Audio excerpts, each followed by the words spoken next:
ঝড় বৃষ্টি হচ্ছে প্রচণ্ড, কিন্তু আমরা এখানে এনএসএসের সুদক্ষ টিম আছি। যেহেতু কালকে ফরেস্ট ডে ছিল, তার জন্য কিছু গাছ আবার লাগানো বাকি ছিল। তো আজকে আর একটা অ্যাডপ্টেড ভিলেজে যাব, সেখানে যেয়ে কিছু কেমন গাছ লাগাবো, তো সেগুলোই তোমাদের সঙ্গে আজকে শেয়ার করব, তুলে ধরবো। তো দেখতে থাকো।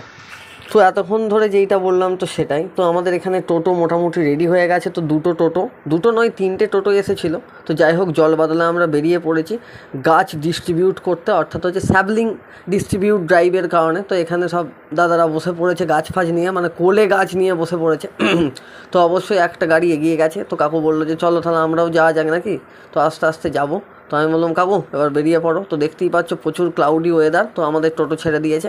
এরপর আমরা সেখান থেকে চলে গেছিলাম আমাদের আর একটা অ্যাডপ্টেড ভিলেজ। আমি প্রথমেই এইসব ভিডিওগুলো শুরু করার আগেই বলে দিই, আমাদের 3টে অ্যাডপ্টেড ভিলেজ আছে। একটা কুমারদিঘি, একটা ব্যাঙাইগ্রাম, একটা বড়ুল।